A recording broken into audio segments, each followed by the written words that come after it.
Performance appraisal. What exactly is that?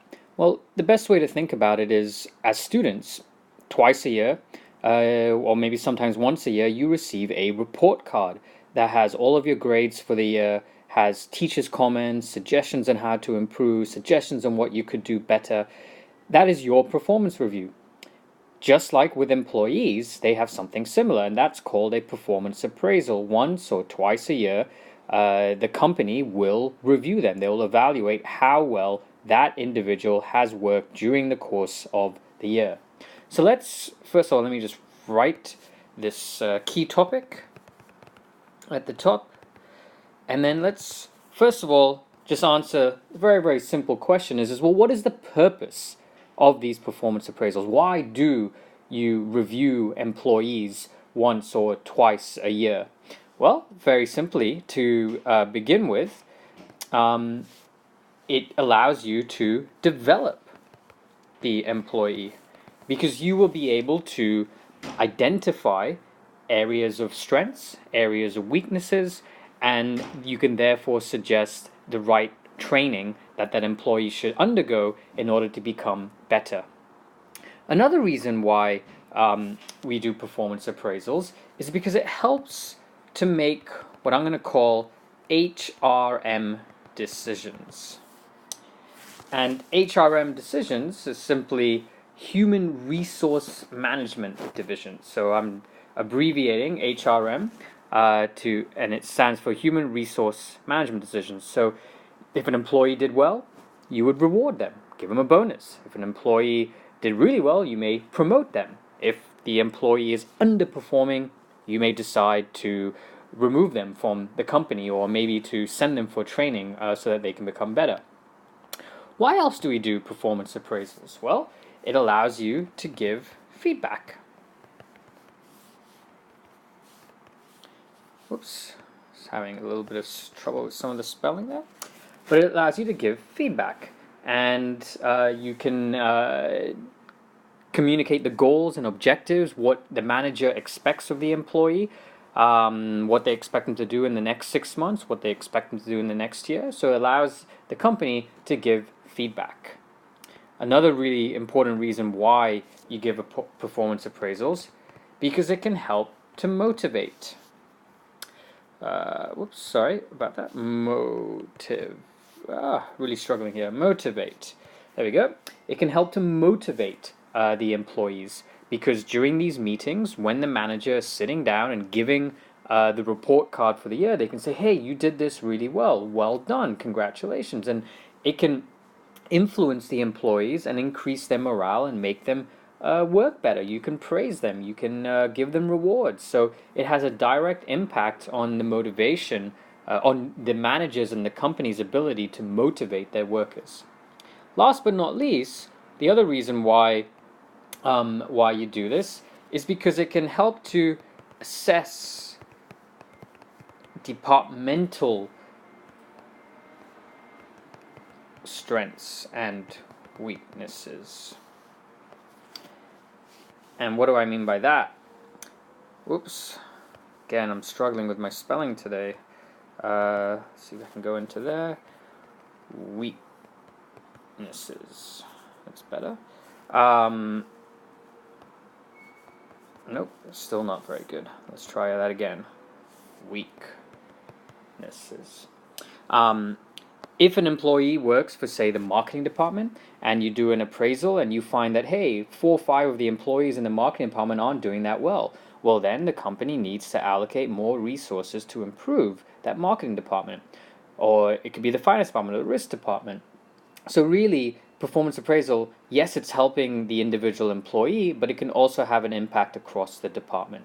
So what you see on your screen right now are the objectives of performance appraisal, the goals, why you do performance appraisal. What are the benefits of doing performance appraisal? So after we've established the objectives of performance appraisal, next we need to take a look at the, let's call it the performance appraisal process. How does it actually work? What are the steps involved in the performance appraisal process? Well, to begin with.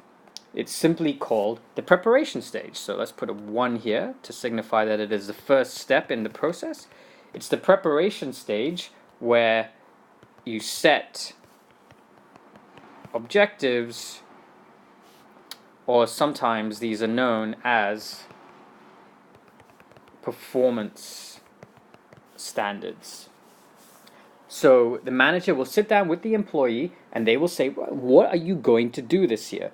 How many products are you going to sell? How many new clients are you going to win?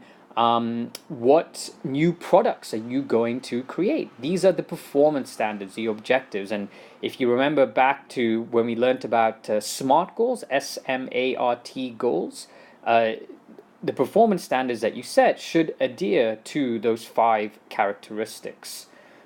After you've done the preparation and you've set the targets for the employee, well, then you go to the second step, which is the assessment.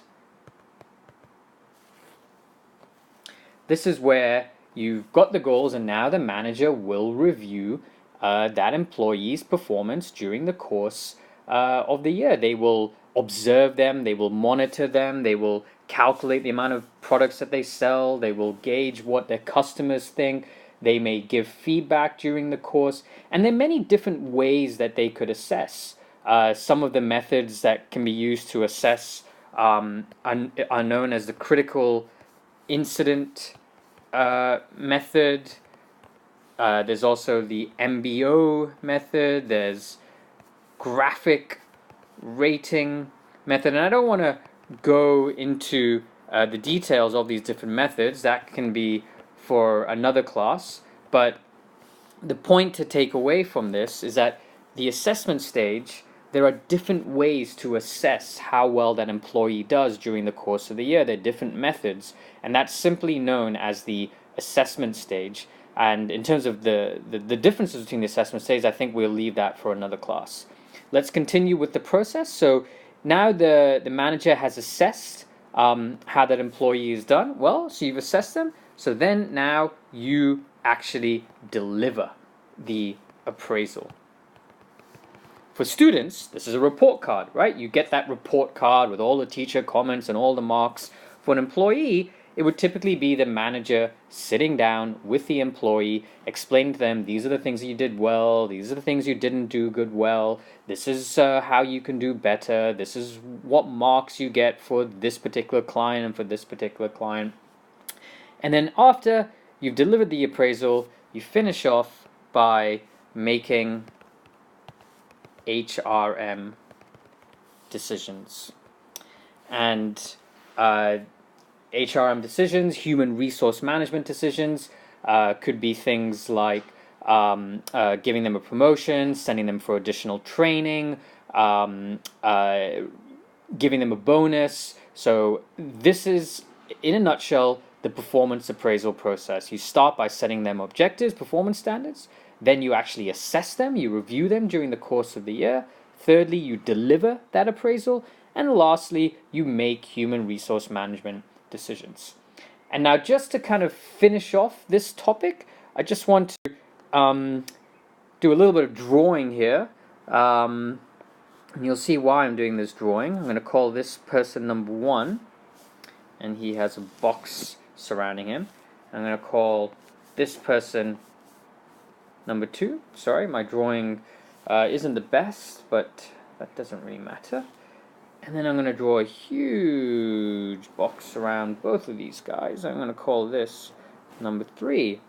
And basically, number 1, the first person is the employee. And then number 2 is the manager. And number 3 is the company.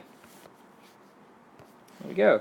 And what I want to show you is just kind of an image of what the company looks like. And performance appraisal helps all 3 layers of people. It helps the number 1, the employee, because they know what their targets are, they know what their goals are, they know exactly how to improve. And then number 2, performance appraisal helps the manager because they know where the weaknesses are and where the strengths are with their individual employees, and it helps the manager to basically review, reward, promote, punish employees. And lastly, and most importantly, number 3, it helps the overall company because it makes sure that all of the goals and all of the actions that are taken help the overall organization, and that specific skills and talents can be matched to help the overall company. So performance appraisal really helps all of these 3 different layers of people.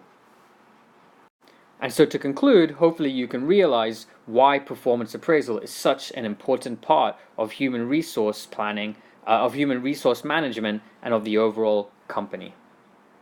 How do we actually do the performance appraisal process? So let's write that up here. Performance appraisal process.